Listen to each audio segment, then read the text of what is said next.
The Seventh Guest, a novel, written by Matthew Costello and Craig Shaw Gardner.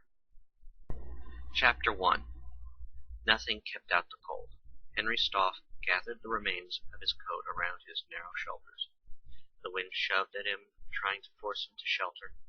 Here he was, freezing, in a nowhere town halfway between New York City and Lake Ontario. This cold, and it wasn't even winter yet. He seemed to shiver all the time now. He wished he hadn't thrown away the gun. He was so sure they were going to get him for the stick-up after that fat bastard clerk had yanked away his mask.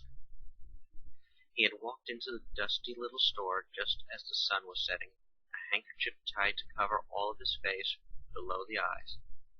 Stoff always planned his robberies for that time of day. It was easier to lose yourself in a hick town like this after it got dark. The place looked like a grocery store, cans and boxes stacked neatly on either side of a long aisle. But Stoff knew the guy ran a speakeasy out of the back room, one of a dozen such establishments in this town. A speakeasy meant easy money, or so Stoff thought. As fat as the grocery clerk was, and he must have weighed 300 pounds, he moved like greased lightning when he saw a man with a mask. The clerk, going for something under the counter, maybe even a gun of his own. But Stoff was even quicker on top of that clerk before he could make his move. Stoff demanded money and booze besides, sure that the clerk wouldn't dare argue with Stoff's gun. But Stoff pointed the gun away from the clerk for an instant as he scooped up the money, and the clerk, jowls quivering, two beady fearful eyes set deep in his fleshy face, jumped forward and pulled away the mask. Stoff panicked, then, running with the fistful of bills in his hand, forgetting about the 3 bottles of hooch he'd set on the counter, panicked and threw away the gun. He used that gun plenty of times before, pointed at people, made them give him their money, their jewelry, just about any damn thing he wanted, really. He'd only fired it once, and that time kind of by accident. The time he had to wave the piece at that smart-assed attendant at the filling station. When the bullet went through the attendant's shoulder, it took the smile right off his face. At the store, he panicked because he wanted to use the gun again. When the clerk yanked down the handkerchief covering Stoff's face, Henry had a picture of what came next.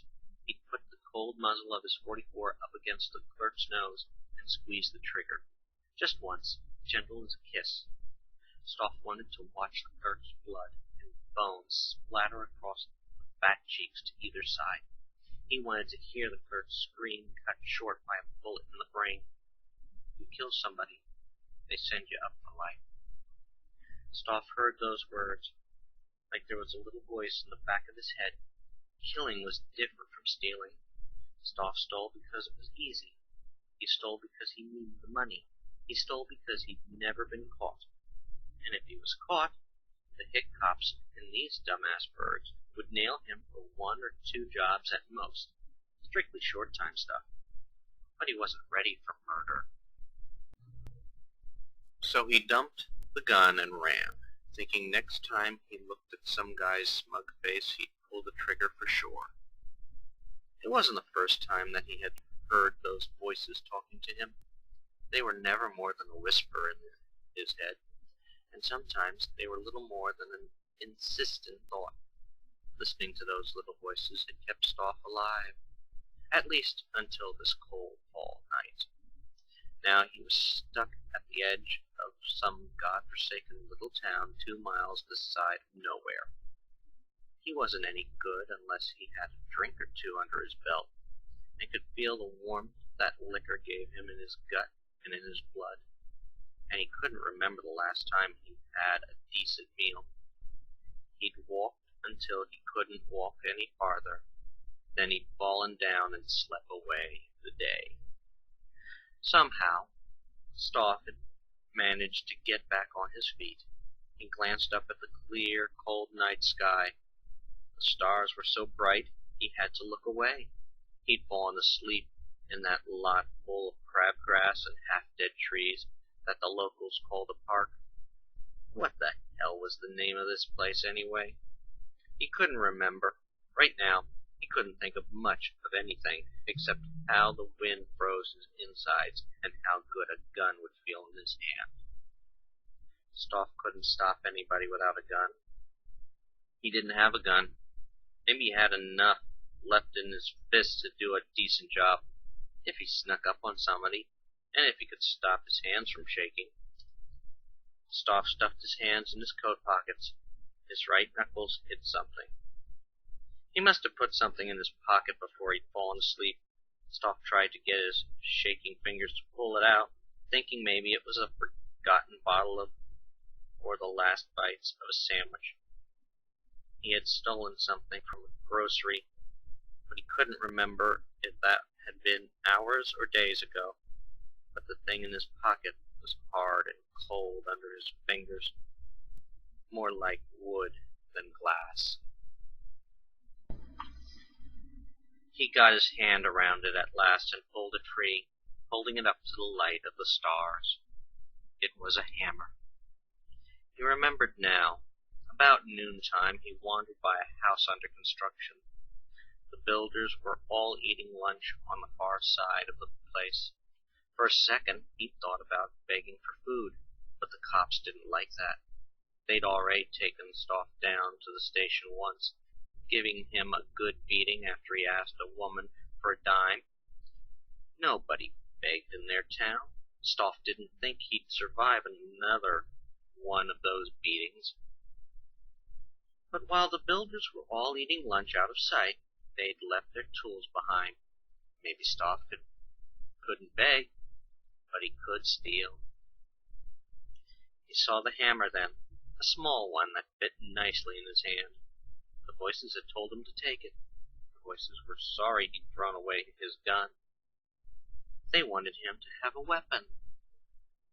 It felt good to have something in his hand. Stoff heard a woman's voice, outside his head, this time. She was singing, "Bringing in the sheaves, bringing in the sheaves, we will come rejoicing." A woman walking through the park, probably coming back from choir practice from the church down the street. Thought she'd take a little stroll on such a fine, clear night. Stoff stepped away from the path, back into the trees. He swung the hammer. It gave him strength. The woman's voice was getting louder. Coming back from church. People often wore their nicest things when they went to church, especially the women, trotting out the good jewelry for the faithful to see. Bringing in the sheaves. She'd pass right in front of him. He'd wait for the voices to tell him when. Bringing in the sheaves, she began all over again, singing the words more loudly now, as if the hymn would protect her against the night. Her voice was strong, as if she was used to singing, but her voice quavered a bit on the high notes, as if they were hard to reach in the cold night air. The hammer felt warm in Stoff's hand. It felt good to hold on to something solid like a gun. Stoff smiled at the thought. No hymn was going to protect anybody tonight. She stepped into sight, a short woman in a long black coat. Her purse clutched close by her side. Her hard-soled shoes clacked against the concrete path, giving a rhythm to her song. We will come rejoicing now.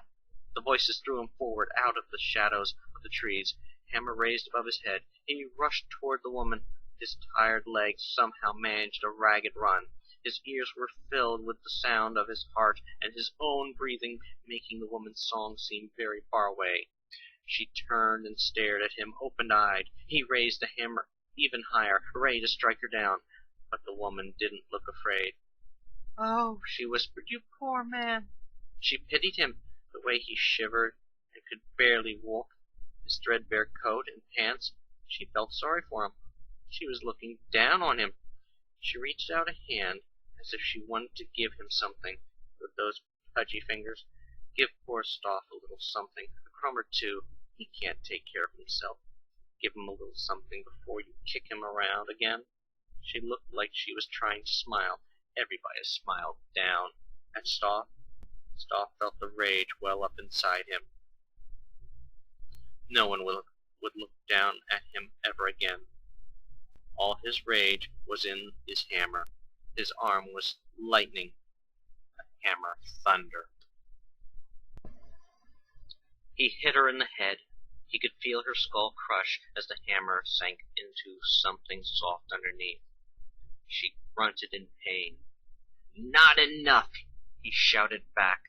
He had to punish her, punish all of them for looking down at him, laughing at him, beating him, throwing him away like yesterday's garbage. He raised the hammer above his head and hit her again and again. He didn't want her pity. He wanted to hear her scream. She fell to the path instead, fell there and lay still. He stood for a moment and watched her blood spread across the concrete, a dark pool that flowed out from her head in an expanding halo. Then he grabbed her purse and fled.